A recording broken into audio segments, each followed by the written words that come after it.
लखनऊ उत्तर विधानसभा क्षेत्र से भाजपा के लोकप्रिय विधायक डॉक्टर नीरज बोरा की अध्यक्षता में आज उत्तर विधानसभा क्षेत्र में जनता के बीच संवाद कायम किया गया और 30 से 35 वर्ष पुराने भाजपा कार्यकर्ताओं को सम्मानित भी किया गया, जिसमें वरिष्ठ नेता विनोद वाजपेयी जी भी शामिल हैं और कई गणमान्य व्यक्तियों को जो 30 वर्ष से अधिक कार्यकर्ता थे उनको भाजपा विधायक ने अंग वस्त्र पहना करके सम्मानित किया तथा उपस्थित सभी लोगों से जनसंवाद किया, उनकी समस्याओं को सुना, उनके बारे में जाना, उनका हाल चाल लिया और बताया कि भाजपा सरकार आपके द्वार खड़ी है और किसी को भी यदि कोई अत्याचार या कोई किसी उत्पीड़न या भ्रष्टाचार या किसी भी समस्या से पीड़ित है तो वह अपनी समस्या क्षेत्रीय विधायक भाजपा डॉक्टर नीरज बोरा जी के यहाँ बता सकता है और उसकी समस्या का निवारण उच्च अधिकारियों के माध्यम से अवश्य किया जाएगा। इस अवसर पर क्षेत्र के काफ़ी व्यक्ति पधारे। आप देख रहे हैं RNT न्यूज़ चैनल लखनऊ पर किस तरीके से भाजपा के लोकप्रिय विधायक डॉक्टर नीरज बोरा जी ने सुनवाई की और उन्होंने, आप देखें RNT न्यूज़ चैनल लखनऊ से एक रिपोर्ट। ये पांचों मंडल की बैठक नज़र आई और इसमें कई गणमान्य व्यक्ति, पार्षदगण सभी शामिल हुए आपको दिखाई दे रहे हैं। आप देखिए सभी क्षेत्र के प्रबुद्ध वर्ग के लोग आए हैं और अपनी अपनी समस्याओं को उनके सामने रखा और विधायक जी ने हर समस्या का त्वरित गति से निस्तारण करते हुए समस्याओं का निदान किया है। विधायक डॉक्टर नीरज बोरा जनता के बीच संवाद कर करके एक बहुत ही बड़ा सराहनीय कार्य किया है, जिसकी सराहना भी कई क्षेत्र के विधायक जनता लोग कर रही है। आप देख रहे हैं RNT न्यूज़ चैनल पर किस तरीके से हुआ, आप एक रिपोर्ट जरूर देखें। फिर उनको इत्मीनान हुआ। फिर मैंने कहा दूसरी प्रमुख बात यह है, क्योंकि हमारे पास जो सांसद का प्रत्याशी है वो कोई छोटा मोटा आदमी नहीं है, भारत के रक्षा मंत्री और हम सबके प्रिय नेता आदरणीय श्रीमान राजनाथ सिंह। और मुझे प्रसन्नता है कि परसों जब माननीय मुख्यमंत्री आदरणीय योगी आदित्यनाथ जी लखनऊ मंडल की समीक्षा बैठक कर रहे थे तो उसमें भारतीय जनता पार्टी के 44 विधायक मौजूद थे। लखनऊ मंडल की बैठक, उन 44 विधायक में प्रत्येक विधायक से उसके विधानसभा क्षेत्र की समीक्षा की जा रही थी। तो 41 सीटें ऐसी थी जहां के चुने हुए जनप्रतिनिधि जो 2022 में जो उन्हें वोट की संख्या थी, उनकी जो वोट मिला था और 2024 में उन्हें जो वोट मिला उसमें काफी अंतर था। माने 22 में जो वोट मिले थे उससे कहीं कम वोट 24 में मिले थे। बहुत सारी विधानसभाएं थी जहां पर हमारे लोकसभा प्रत्याशी हार गए तो विधानसभा प्रत्याशी वहां पर हमारे पछड़े, पूरी तरीके से पीछे। ऐसी बहुत सारी विधानसभा, 44 में 41, 3 विधानसभा ऐसी थी जो 2022 में जितना वोट मिला था 2024 में उससे बढ़कर वोट मिला। और उन 3 विधानसभाओं में एक आपकी विधानसभा, जो वोट हमको 22 में मिला था उससे ज्यादा माननीय रक्षा मंत्री जी को 24 में मिला। जो वोटों का अंतर, जीत का अंतर मेरा 22 में था, माननीय रक्षा मंत्री जी का उससे बढ़ गया।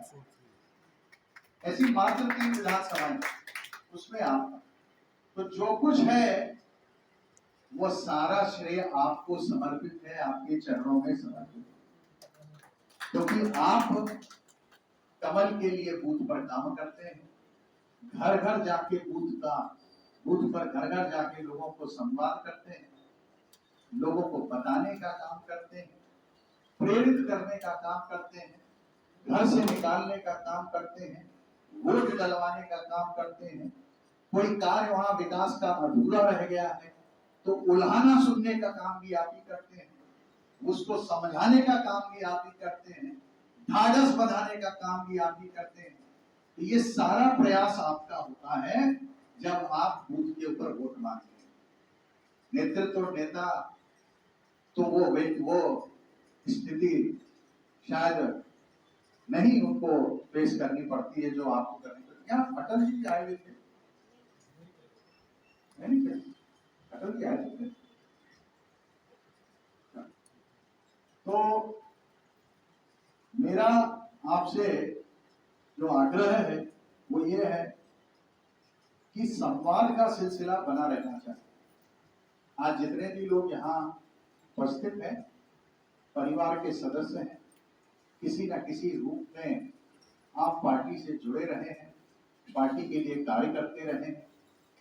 वरिष्ठों का सदैव मार्गदर्शन अपेक्षित है, हमें चाहिए कि उनका मार्गदर्शन मिलता रहे। नए लोग जुड़े, उनका स्वागत है, लेकिन पुरानों का मार्गदर्शन मिलता रहे, जिससे कि हम आगे भी प्रयास कर सकें कि जो लोगों के कष्ट हैं, लोगों की समस्याएं हैं, उन समस्याओं को कुछ कम करने का हम प्रयास करें। इतना जरूर है कि पिछले 7.5 साल के अंदर उत्तर प्रदेश के यशस्वी मुख्यमंत्री श्रद्धेय योगी जी के नेतृत्व में और भारत के रक्षा मंत्री आदरणीय राजनाथ जी की, जो क्या कहूं मैं, जिस व्यक्ति ने पूरे लखनऊ जनपद के अंदर 65,000 करोड़ से भी ज्यादा रुपए की योजनाओं को लाकर एक सौगात के रूप में लखनऊ को देने का काम किया, आज लखनऊ को बदलने का काम किया, और निश्चित रूप से उसमें हमको सफलता मिली है। उस काम में कोई कमी नहीं रह गई। लेकिन हाँ, विपक्ष सक्रिय रहा है और विपक्ष ने उस सक्रिय भूमिका में लोगों को भटकाने और बरगलाने का कार्य किया। लेकिन मन में आपको आ रहा होगा कि आदरणीय श्रीमान राजनाथ सिंह जी की लीड इतनी कम क्यों हुई। तो मैं आपको बताना चाहता हूं कि 2019 में उनके सामने जो रनर प्रत्याशी था वो समाजवादी पार्टी से पूनम सिन्हा थी, और आपको स्मरण होगा, और कांग्रेस से प्रत्याशी थे आचार्य प्रमोद कृष्णन। तो कांग्रेस और समाजवादी पार्टी और बहुजन समाज पार्टी सामने थी। कांग्रेस और समाजवादी पार्टी अलग अलग लड़ रही, और जो वोटों का विभाजन हुआ, उन वोटों का विभाजन एक बहुत बड़ा कारण बना था हमारी लीड के डिफरेंस। अभी आप आचार्य प्रमोद कृष्णन और पूनम सिन्हा के वोट जोड़ दें तो उतने ही वोट इस बार भी रविदास मेहरोत्रा को मिले। यानी कि विपक्ष का जो मत विभाजन था और इस बार जो मत का संकलन है, वह संकलन ही रविदास मेहरोत्रा का वोट है, और मत विभाजन से हमारी लीड का मार्जिन बढ़ा था। तो यूं कहें जो सामने बैठा प्रत्याशी है, उस प्रत्याशियों को जो विपक्ष का वोट था वो ही वोट प्राप्त हुआ है, और हम लोगों को हमारा वोट मिला है। तभी तो आपने वोट किया है, तभी तो वोट बढ़ा है ना, आपके क्षेत्र में वोट बढ़ा है ना, तो वोट तो बढ़ा है और वोट आप लोगों ने दिया भी है। तो एक बात तो लखनऊ भौगोलिक दृष्टि से जो समीकरण थे उसका आपको ज्ञान होना चाहिए, और दूसरा हमारा प्रयास होना चाहिए कि हम उन योजनाओं का लाभ लोगों तक पहुंचाने में सफल हों। एक बात कल परसों माननीय योगी जी ने हम लोग को और स्पष्ट करी। हमारे कार्यकर्ताओं के मन में एक क्षोभ है कि हम लोगों ने संकल्प पत्र में घोषणा की कि आयुष्मान भारत में जिनके 6 यूनिट हैं उन लोगों के कार्ड बनेंगे। तो मुख्यमंत्री जी ने उस दिन बताया कि 6 यूनिट का की जो परिभाषा हम लोगों के बीच में लेके जा रहे हैं, उसमें वो समझ लीजिए कि एक पति पत्नी है और उनके 2 बच्चे हैं, पति पत्नी और उनके 2 बच्चे हैं, और उन पति पत्नी के 2 माता पिता भी, माता पिता भी डिपेंडेंट होते हैं। माता पिता पति पत्नी और 2 बच्चे मिलाकर क्या हो जाते हैं, 6। तो ये सारे लोग एलिजिबल हैं आयुष्मान भारत। तो इसकी डेफिनेशन में ये सुधार करेंगे तो हम लोग को लगेगा कि वो 6 का आंकड़ा जो है उसमें ये लोग पात्र हैं आयुष्मान भारत। और धीरे धीरे सरकार की योजना है कि और लोगों को लाभ पहुंचाया जाए। इस तरीके के संवाद के कार्यक्रम आज यहाँ पर हो रहे हैं। प्रयास रहेगा कि हम लोग लोगों के घरों पे जाकर, कार्यकर्ताओं के घरों पे जाकर भी करेंगे और अपने क्षेत्र के लोगों के बीच में बैठकर उनका सुनना, उनका संवाद स्थापित हो और उनकी जो समस्याएं हैं उनके ऊपर प्रयास प्रारंभ हो, जिससे कि हम लोग इन सब चीजों को धीरे धीरे करके सुधारने का काम करेंगे और लोगों का जो विश्वास है वो कतई कमजोर ना पड़े, वह विश्वास बरकरार रहना चाहिए, उत्साह में कोई कमी ना आए। यही हमारी और हम सब की सोच है। ऐसा आदरणीय रक्षा मंत्री जी की इच्छा है। उस क्रम में हम लोग इस कार्य को करते रहेंगे और यह कार्य आप सबके सहयोग से यूं बढ़ता रहेगा। बड़ों के आशीर्वाद के साथ, बड़ों के मार्गदर्शन से हम इस कार्य को आगे बढ़ाएंगे। अब अगर यहाँ पर आप में से किसी व्यक्ति का लोकहित में व्यक्तिगत कार्य हो तो वो अलग बात होगी। अगर जनहित में कोई सुझाव होगा तो वह सुझाव भी मैं आमंत्रित करूंगा कि आपको लगेगा कि ये जनहित में है तो वह सुझाव नोट करके हम लोग करेंगे। व्यक्तिगत कार्य जो होंगे वो व्यक्तिगत हम लोग की संवाद के साथ संपन्न होंगे। और इस कड़ी में मैं सोचता हूँ कि सबसे वरिष्ठ आदरणीय श्री विनोद वाजपेयी जी हैं, जिन्होंने इस क्षेत्र का प्रतिनिधित्व भी किया है और आप सबके मार्गदर्शक हैं। थोड़ा सा संक्षेप में वो भी आशीर्वाद प्रदान करेंगे, मार्गदर्शन प्रदान करेंगे। फिर ऐसे हम लोग की कुछ लोगों के सुझाव सब लोग के लेंगे और उसके बाद हम लोग साथ में बैठ के भोजन करेंगे। बहुत बहुत धन्यवाद। जय हिंद, जय भारत। बताइए चुनाव की क्या परिस्थिति रही, क्यों जीत का मार्जिन कम लग रहा है इस बार। सारी बातें आपने बता दी, उन बातों का दोहराने से कोई फायदा नहीं। मेरा अपना सुझाव आपके लिए और मंडल अध्यक्ष या संगठन का जो भी काम देख रहे हैं उनके लिए है, क्योंकि जब चुनाव आता है तब हम लोग हड़बड़ी में रहते हैं।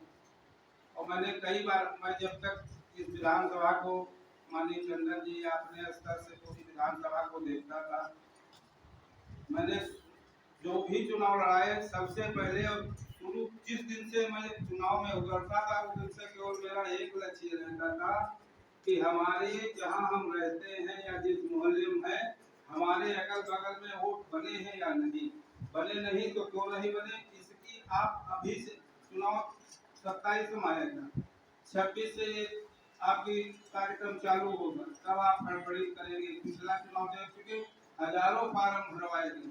हम अपने क्षेत्र बता रहे हैं, जो वार्ड है ये खजूलागंज सेकंड, हमने कैंप लगाए, जगह जगह सारे लगाए, उसके बावजूद भी वोट नहीं बढ़े। एक तो आपको अपनी वोटर लिस्ट भी सही करानी पड़ेगी। हमने देखा है कि वोट है यहाँ प्रीति नगर वोट पड़ रहा है, यहाँ जो तुम्हारा कॉलेज नया बना है इसमें आ रहा है।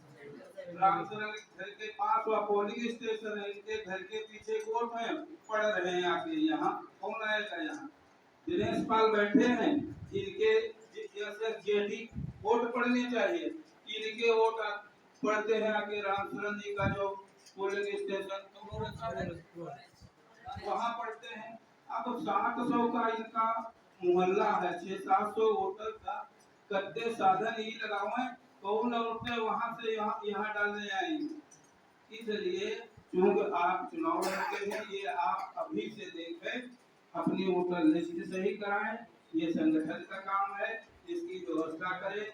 फार्म भराए, चाहे आप भरो, हम देखा चाहे वो 4-5 नंबर कागजात हम जमा कराएंगे, कोई भी आपके नहीं आए। जो ऑनलाइन गए वही फार्म वोट भरे हैं।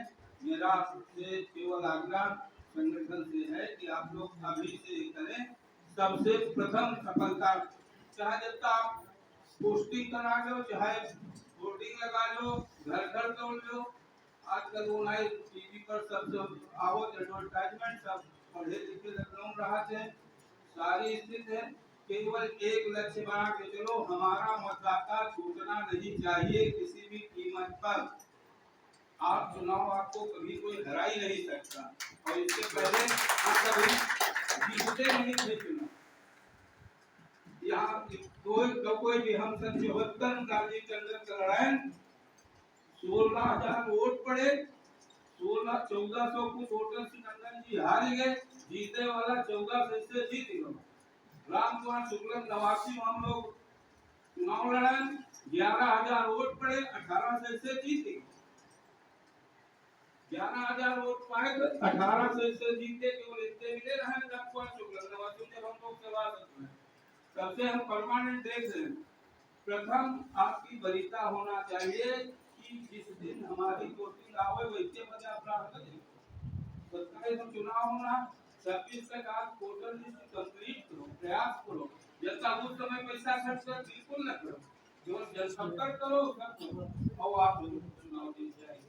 केवल मेरा यही सुझाव है। और आपका लखनऊ के कार्यकर्ता है, ज्यादा कोई भाषणबाजी और सब सुनाने कोई मतलब बहुत बहुत धन्यवाद।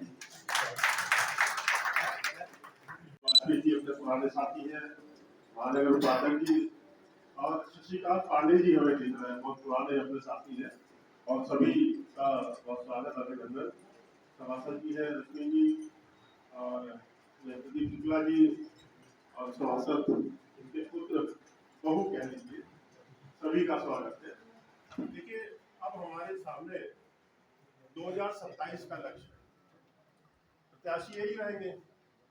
2-3 मैं सुझाव देना चाहता हूँ क्योंकि राजनीति का बहुत लंबा अनुभव है अपने को भी। हमें वो भी समय याद आता है जब अटल जी को 4 लोकसभा लड़ाई और विनोद जी भाई साहब के पास जाते थे बस्ता उस्ता देने, क्योंकि 30-32 पोलिंग का हम पूरा देखते थे कुर्सी रोड तक का, तो अनुभव बहुत है।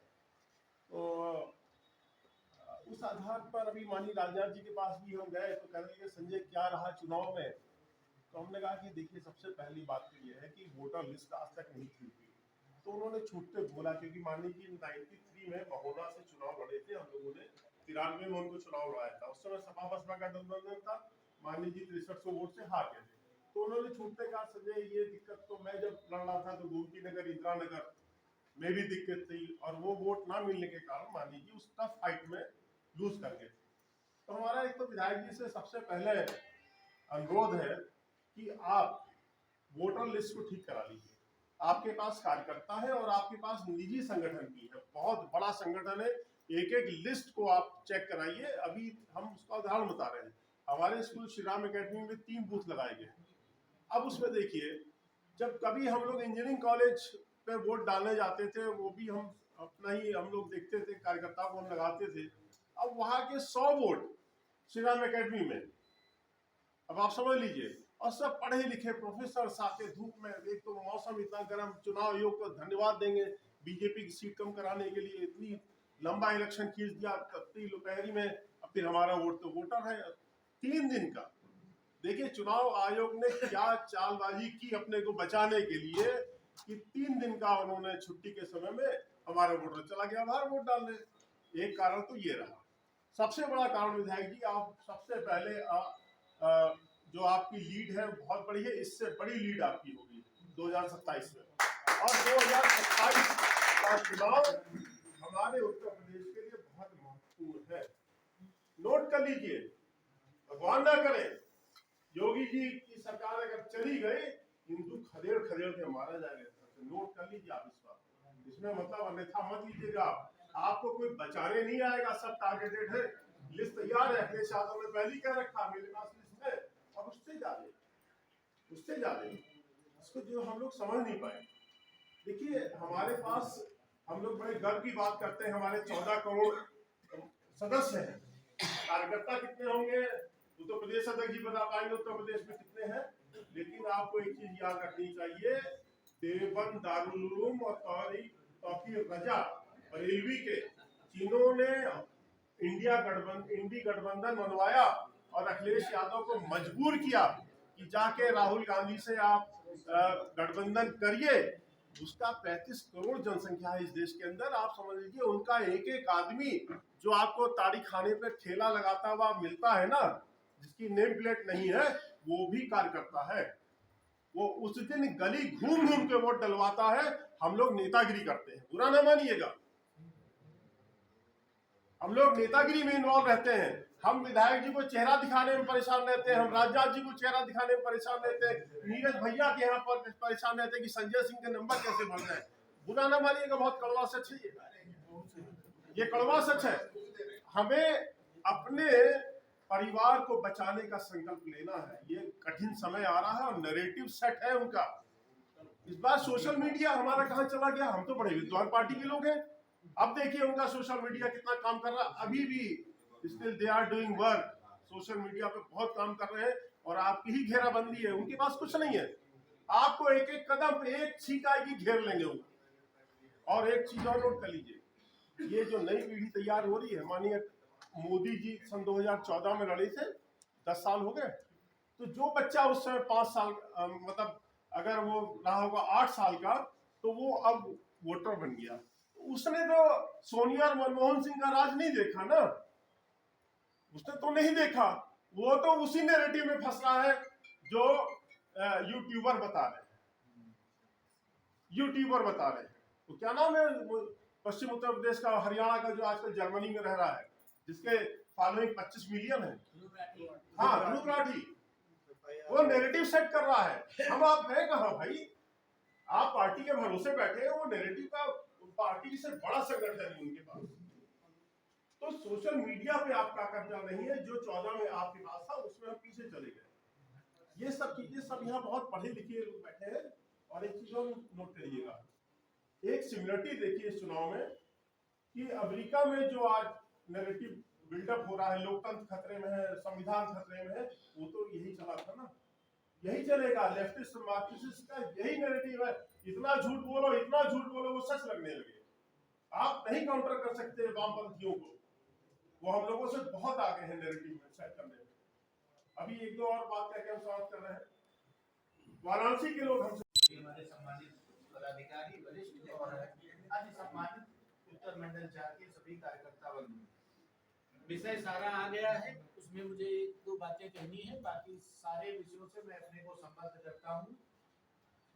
एक तो अपने सभी लोग निरंतर इस दिशा में प्रयास करते हैं और सदैव उत्तर विधानसभा में विशेषकर जब भी विजय पताका उत्तर विधानसभा की फहराती है तो उसका श्रेय हमेशा विशेषकर उत्तर मंडल 4 और अपने फैजंडागंज को जाता है। ये आज से नहीं, सदैव से है। बधाई के पात्र हैं। और जहाँ तक मुझे ज्ञात है कि पुराने विधायकों ने अपने दोनों टर्म में जितना भी निधि और विभिन्न माध्यमों से जो भी पैसा ला पाए, 2 मिनट का समय लिया, 2 मिनट, उसका अधिकतम भाग अपने, मैं कह सकता हूँ 70% कम से कम फैजंडागंज में ही लगा। तो ये निश्चित रूप से हम सब लोगों को ध्यान रखना चाहिए कि अगर हमारे ऊपर विकास का कार्य सबसे ज्यादा हुआ तो जिम्मेदारी भी हमारी सबसे ज्यादा है। सामाजिक विषयों को लेकर के संजय भैया ने बहुत रिलेवेंट इशू उठाए और दत्तू जी ने हमारे संगठन की बात करी। हमें उसमें एक बात और नोट की, तो माननीय विधायक जी ने कहा था कि माननीय रक्षा मंत्री जी ने अगर 65,000-68,000 करोड़ का काम किया है तो हम लोगों के लिए एक बड़ी चिंतनीय बात है। और सभी लोग सादर आमंत्रित हैं, पूरे करके ही सभी लोग। आज जन संवाद कार्यक्रम आप उत्तर विधानसभा में रखे और काफ़ी जनता बीच में आई, सभी अपनी अपनी बात कही, उनके माध्यम से तो क्या संदेश देना चाह रहे हैं? ये मैंने आज फैजंदागंज के चारों वार्डों का, मंडल 4 का भाजपा परिवार के लोगों को आमंत्रित किया था। उसके पीछे सिर्फ एक उद्देश्य था, लोगों को धन्यवाद देना, उन्होंने भारत के रक्षा मंत्री को तीसरी बार यहाँ से चुनाव जिताया और आदरणीय मोदी जी को तीसरा प्रधानमंत्री बनाया, उनको धन्यवाद देना। और मुझे ऐसा लगता है कि संवाद कायम रहता है तो किसी के मन में कोई संशय नहीं रहता है, मन का भेद नहीं रहता है, मतभेद नहीं रहता है। और जो समस्याएं क्षेत्र की होती हैं वो संवाद के माध्यम से ही वो आती हैं सामने उभर कर और उन पर आकर कार्य किया जा सकता है। हम लोग की चेष्टा होगी कि हम आम जनमानस के बीच में जाएं, उनकी समस्याओं को सुनकर उसका निस्तारण करने का कार्य करें। बहुत बहुत धन्यवाद। जितने लोग हैं सब दस्त व्यस्त और कोई आए बेचारे धूप में, अपनी वोट भी तो बड़ी करा। नहीं, हाँ हमारा तो वहाँ था, लेकिन हमारे ही दरवाजे तो सब सेंट्रल वाला सब लगा, वो आके लौट गए। और किसी की लिस्ट न मिले, लोग सब पसीना पोंछते रहे, क्योंकि बहुत गर्मी थी उस समय, जिस समय कोड पड़ा। तो किसी का यहाँ से भाग के वहाँ स्कूल, तो ये ठीक होना चाहिए मेरा विश्वास। और महिलाओं को इज्जत मिले, प्रतिष्ठा मिले, बोलने का मौका मिले, जिससे कि वो अपनी बात रख सके। आरक्षण देने से नहीं कुछ होगा, उसको पालन करने से होगा।